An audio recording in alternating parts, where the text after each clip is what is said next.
O livro resume um pouco da história da vida de Mel, né? Uma menininha linda que nasceu com síndrome de Down, uma grave cardiopatia e aos 5 meses de idade adquiriu a paralisia cerebral. Apesar de ter tido inúmeros desafios no tocante à sua saúde, dava lições diárias sobre o sentido da vida. Sempre com um sorriso no rosto, a pequena guerreira enfrentava internações, procedimentos hospitalares e os mais variados tratamentos por conta de sua condição. E a escritora Mirella Miranda Nobre, residente em Jacobina, que eu já vi aí, tem relação direta com a gente também, né? Familiar, inclusive. Olha só como são as coisas da vida, né?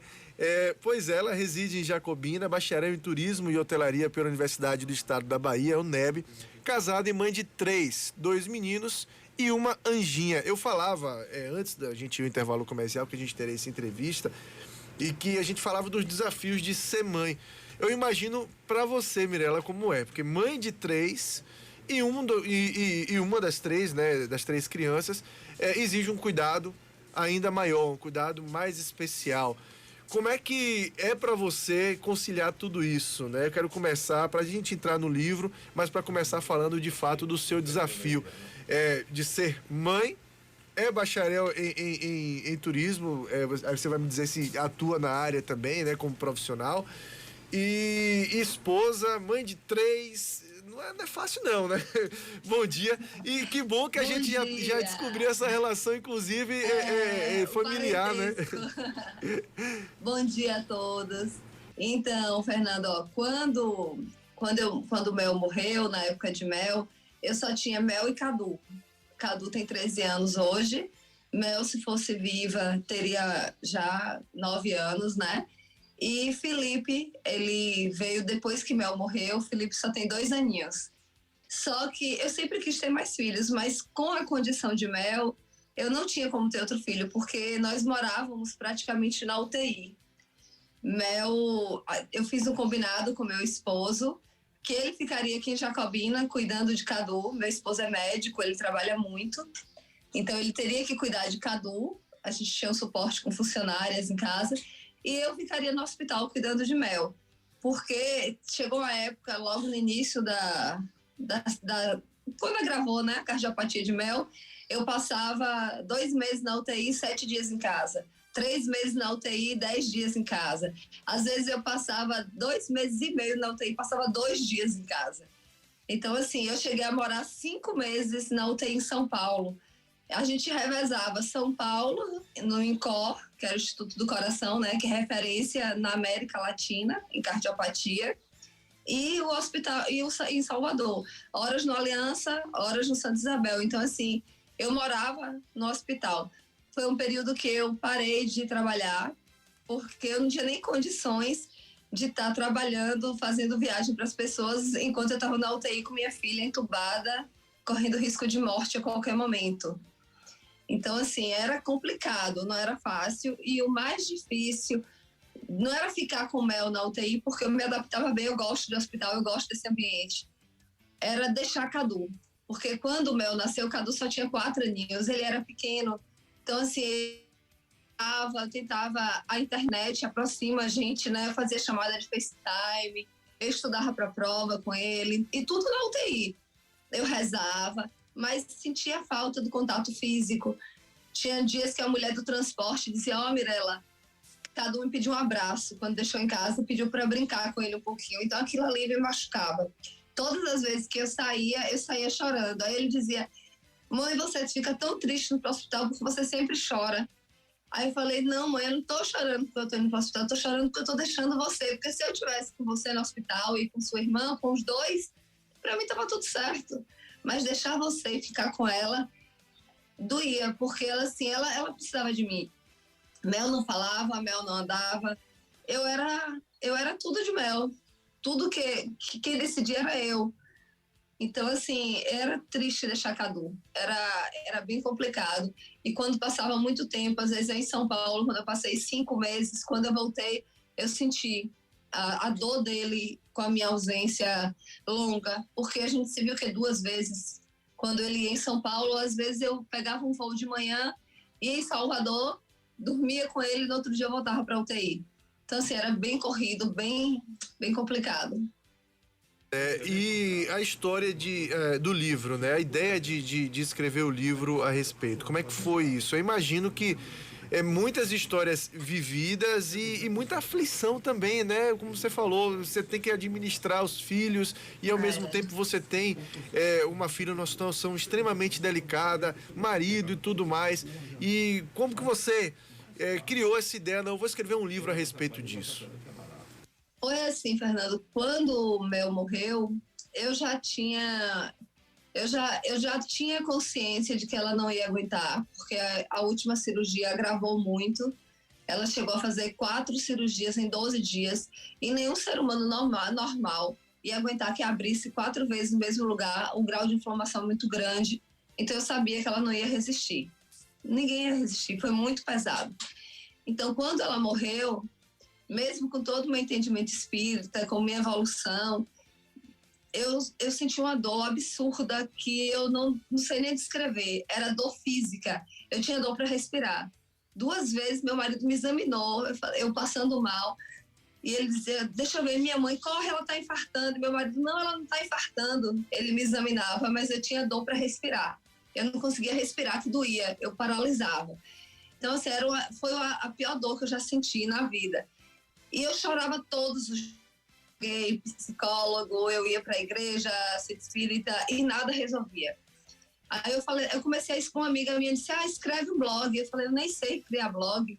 Aí ela criou a parte estrutural do blog e eu escrevia todos os dias, falando de mel, de fisioterapia, de fono, de TO, de medicação, de cardiopatia, de internamento, de tudo.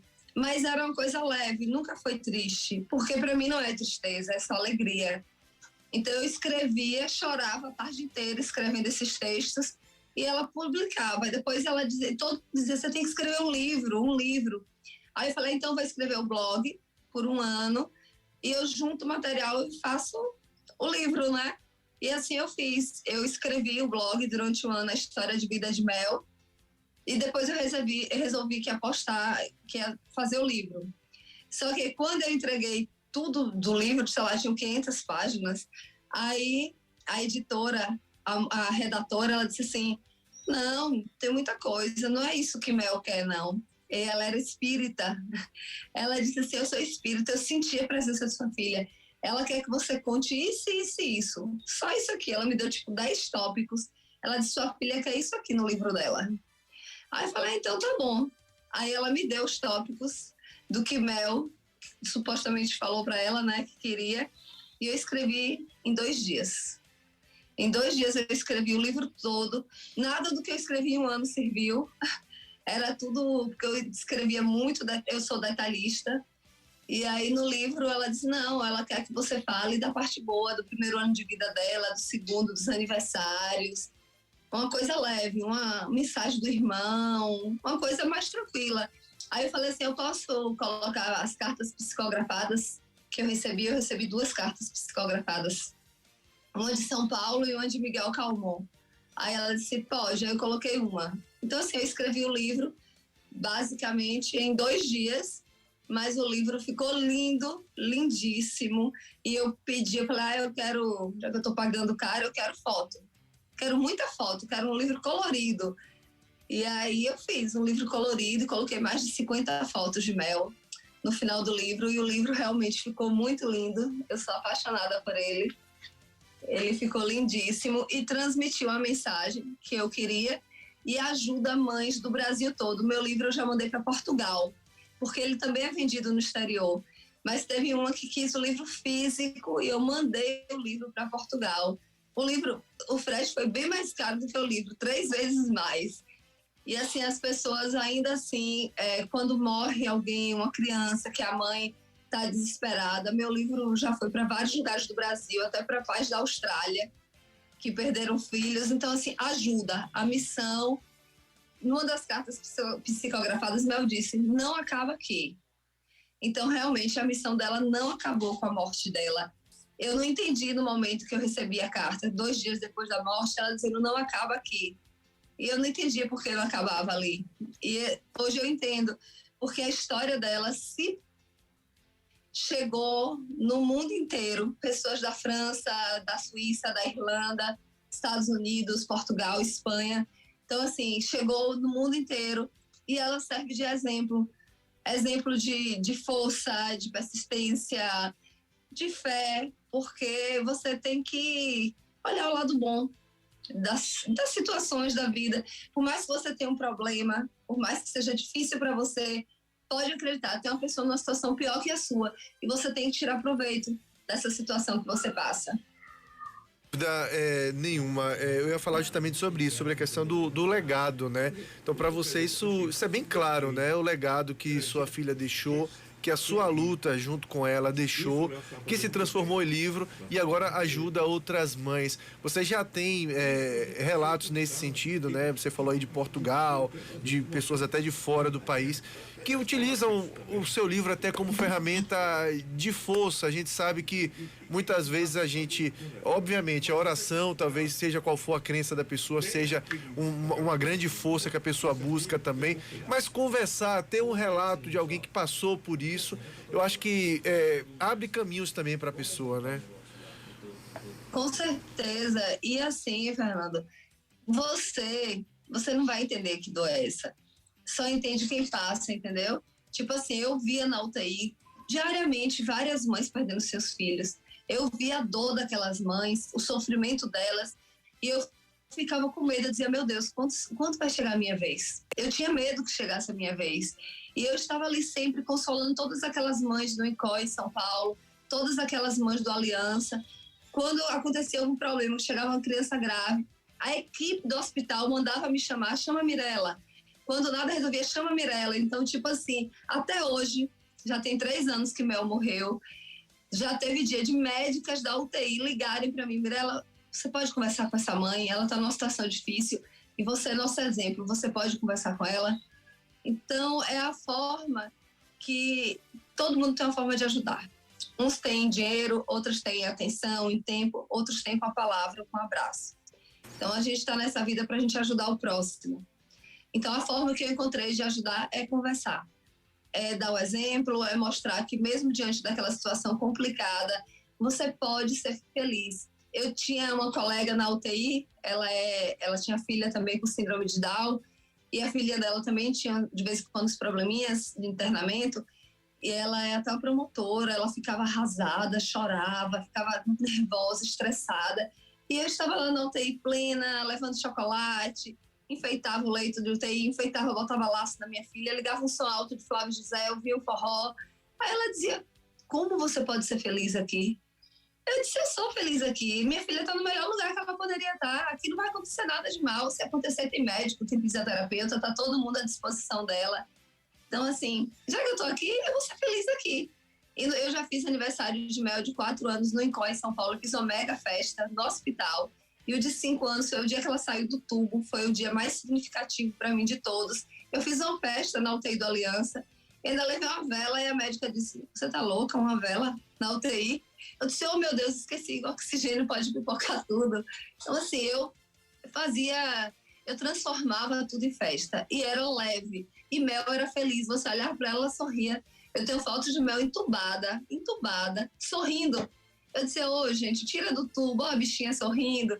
Falou, não, mãe, o pulmãozinho dela ainda está comprometido, vai ficar rindo no tubo. E eu tenho fotos, ela olhava para mim sorrindo, eu disse, ô, mãe, tu com esse tubinho na boca. Mas assim, era para você ver que era leve. Eu tenho foto dela tirando sangue e rindo, ó. E sangue dói, criança chora. Não era sempre, mas assim, ela já entendia que ela estava ali porque ela precisava. E uma coisa que me ajudou muito, e hoje eu entendi desde um dia uma situação na UTI, é que tudo acontece no tempo certo. Por exemplo, minha filha, ela tinha síndrome de Down e ela adquiriu paralisia cerebral. Então, minha filha não andava, não falava, não sentava sozinha. Tudo era com apoio. E o fato de ela não falar, de eu não saber como era a voz dela, hoje eu vejo que foi positivo, porque ela passou por muito sofrimento. Então, se ela falasse, eu não ia aguentar. Teve um menininho que passou, eu lembro dele, Rafa, ele morreu com câncer. E um dia ele passou na porta porque na UTI são leitos, né? Ele passou na porta do meu leito, caminhando normal, queria jogar bola. Aí no outro dia, ele passou na cadeira de rodas e ele não andava mais. E ele gritava: cadê você, Deus? Cadê você? Eu quero jogar bola. Um menininho pequeno de 7, 8 anos. Minha mãe, me ajude. Ele gritava: Deus, cadê você? Eu falei: meu Jesus, se esse menino, se minha filha falasse isso: cadê você, minha mãe? Cadê você, Deus? Eu não ia aguentar. Então, hoje eu sei que ela não falava, que eu tinha que falar por ela, que eu tinha que ter essa força. Porque se ela falasse, se ela implorasse: mãe, não deixe de fazer isso comigo, mãe. Mãe, cadê Deus? Eu ia desabar milhões de vezes. Então, tudo tem um porquê. Sem dúvida nenhuma. Mirela, muito bom falar com você, né? A respeito do seu livro, da sua história. Eu tenho certeza, né, que tem muita mãe ouvindo essa entrevista agora e se identificando, né? Porque todo mundo... O Dia das Mães, ele é muito glamourizado e é bacana a gente, claro, homenageando as mães, né? É muito importante. Mas tem muita mãe, nesse momento, em situação muito complicada, a situação pela qual você passou, né? Que está com filho em UTI, que está com filho em hospital, que está fazendo tratamento de câncer, que está fazendo tratamento de várias doenças muito complicadas e que muitas vezes não está enxergando esse Dia das Mães com bons olhos, né? Tá achando que, poxa, não é o Dia das Mães que eu queria ter. Mas trazer um depoimento como esse seu, que mostra de fato a força de uma mãe até o fim, né, com a filha, e sabendo que chegou no final das contas com o dever cumprido e que a filha deixou um legado através do livro que você escreveu para ajudar outras mães. Isso é talvez o grande presente que a gente está dando aqui no programa para essas mães que estão em situação como a que você passou. Então, parabéns pelo livro. Eu queria encerrar esse papo perguntando como, de fato, encontrar o livro, como é que as pessoas podem comprar. Tem meio online para isso, tem formato digital do livro também. Como é que pode se encontrar o seu livro Laços de Mel, Relatos de uma Mãe de Anjo? Então, Fernando, hoje e amanhã, 7 e 8 de maio, está tendo a promoção, o Kindle, a versão do Kindle, o e-book, está gratuito. Então, eu tenho até um cardzinho na editora Literary Books International. E se você entrar também no Amazon.com, você consegue comprar o livro facilmente no Amazon.com. Se você colocar no Google Laços de Mel, também aparecem os livros. E quem quiser, eu tenho acho que 60, 80 livros só, porque foram 1000 livros, né? Eu tenho uns 60 aqui em Jacobina. E no meu Instagram, @MirelaMirandaNobre, tem já o link que vai direto para a editora. E quem quiser, eu posso mandar aqui de Jacobina também o livro. As pessoas que estão comprando agora aqui em Jacobina, eu estou pagando frete aqui na região, né? Porque para o Brasil todo é o mesmo valor. Eu pago um frete único. Então, as pessoas que quiserem pegar direto comigo no meu Instagram, @MirelaMirandaNobre, eu já faço a dedicatória e eu mesma coloco no correio. Mas você consegue no Amazon.com, consegue no site da Literary Books, consegue no Google. E esse final de semana exclusivo está tendo na versão Kindle gratuito. Maravilha, um abraço. Feliz Dia das Mães para você, tá? Aproveita Obrigada, o seu dia, Fernanda, seu final de semana. Valeu, obrigadão. Maravilha, vou pedir para você continuar na conexão conosco. Eu quero entender a nossa relação de parentes em comuns. Te explico agora. Pois é, são 8h04.